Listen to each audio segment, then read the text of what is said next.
you went to 5 high schools. Yes. Why was that? That's a long conversation. Oh, okay. Yeah. I'll Or keep it short I and guess maybe sweet. what was that like more Yeah. like? Um, my my mom had a lot of different jobs. So she started a school Yeah. in Atlanta, Georgia, and that's where I went freshman year. For To the her first school? semester. Yeah, her school. Wow. It was a really cool experience, Yeah. actually. Interesting experience, at least. Yeah, I'm sure. And after we moved to Miami for a job opportunity for her, and I went to a school in Miami. I think that was second semester freshman year. Okay. And that was in Miami, but that's when COVID hit. So because COVID hit, we had to take care of my great-grandmother's cabin. So we moved up to Alabama to take care of my great-grandmother's cabin, and I went to another school there. And then I went back to Atlanta just because we wanted to move.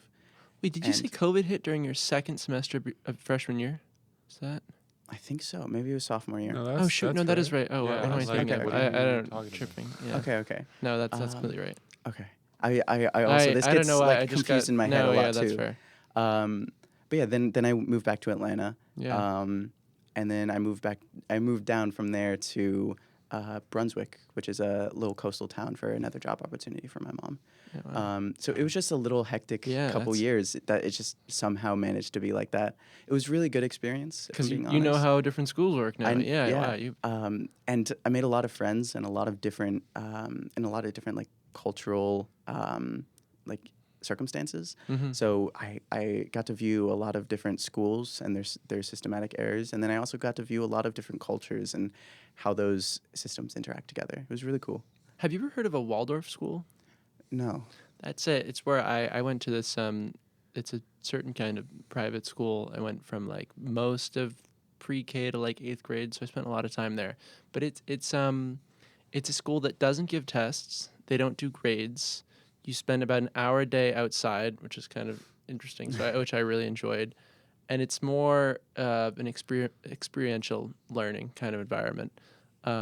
It's like it has a very different take on education than most systems, but I think it gave me kind of a unique way of learning that hasn't completely worked with like the way that maybe RIT does it and other colleges and public education. So it's just interesting when you have these different education systems and how they mesh with each other, because it's just so different from how almost any like other schools do it. So it kind of got me on a different track. I don't know. It's interesting if you've ever heard of schools like that. I also went to Montessori for a little bit, which similar kind of vibe to that. But yeah, just more experiential learning that is not based on exams at all. And I found that I feel like I did a lot better there because I wasn't focused on that at all. Like I went to school each day. I didn't have homework to worry about before then, so when I was there, I wasn't worrying about that, and I was just focused on whatever they were teaching me. And I don't know. I felt more engaged there always, but it's interesting. This explains a lot about you, Liam. Yeah, it does. We do find experiential learning does increase learning outcomes. Yeah. I'm not sure how far Montessori schools, and you said Waldorf? Waldorf, yeah. Waldorf schools, how far they take it, how much that improves, Yeah. or if it's too much. Yeah. So I don't know. Again, I don't know Waldorf schools, so I don't know the research on that. But I'll definitely look into that. It's cool. Yeah, it's interesting. It'd be worth checking out. Yeah. But yeah, I know they do have high schools, and they do have assignments in their high schools. I just didn't go to one. That's But cool. yeah, I don't know. Ben, I know you had a... So now I'll ask you this. When as you're jumping from school to school, what has your experience been like? Has there been similarities? Has there been differences that you noticed? What's worked the best? What has worked the worst? Yeah, I think there might be a little bias here, but my mom's school was my favorite, and that for me it was really because they focused on individualizing learning and how can we allow kids to make the best for themselves individually, but also have this society of learning around them. And they really focused on cultivating a good culture of learning, which I enjoyed a lot.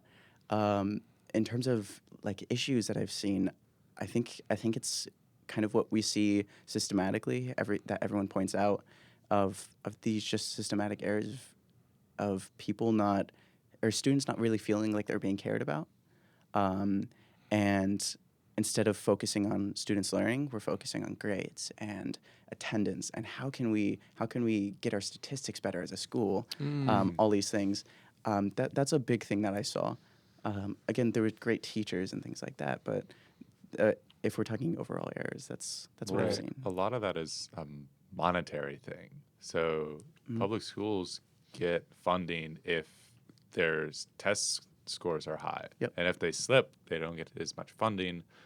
And people say like, oh, money won't solve problems. Money will solve problems in public education. If you give money to public schools, since they know how to like use it wisely, since they're not given a lot of it, they're going to put it into the things that need it. Yeah. They're going to give it to the teachers that are there. And a lot of the students not feeling like they're getting a lot of attention is because teachers don't have a lot of attention. There's like classes of 30, 40 people. You can't give the same amount of time to each student. So a lot of this can be traced back to funding. I agree with this to a degree. Okay. I also will say, I think money in terms of education creates a lot more issues than it solves. Where just the idea of, I don't think this is something that's very easily solvable because money kind of rules the world these days. So it's something that you need, and it's something that will always be an issue. However, with it creates so many issues of how can we stay afloat and all these things, where if you didn't have to care as much about it, if you didn't have to worry about the how much things cost, it would be a lot easier to just focus on the education. Well, I'm curious, how much have you researched other countries' education systems? Because I feel like I have the tendency to think that the U.S. isn't the best. Not It's even like close. Not even actually. close, right? Very Yeah, much it's not not. the It's best. not. So, like, what are other systems doing, Yeah, and so which ones are the best? Maybe I I guess think symmetrically. Recently, Finland has been kind of in the news as being one of the best. I'm not sure if they're still number one, but they've been number one for many years running. Sure. And something super cool. My mom actually went to Finland when we were in Miami to research about schools there. So I got to be able to gain her insight from that. And a lot of what they do at least is they keep classes small. They keep class sizes small. They really are focusing on this individualizing of learning, but also they want to keep this community and this very big community mindset. And one thing that's really very, very cool is even in high school, kids get to choose their courses, and they have really, really cool software where that allows them to kind of almost like drag and drop courses onto their calendar. And that's how they set it up. That's how they set up their courses, and it becomes just a fun game that all these students come together and like, oh, what are you doing here? Oh, and they just make fun out of it. Yeah. I think Finland, if you want to look into Finland, is very, very good in terms of education. I think there's still so many issues just with the global culture of education that there's these issues that we have in the U.S., and those stem to places like even Finland, which has a great education system. Yeah. I think Interesting. because the U.S. is a very influential country around the world. That is undeniable. And because of that, I think we influence other countries in how they do things. So how we might portray education over here could give other countries like, oh, that is like a better way to do it.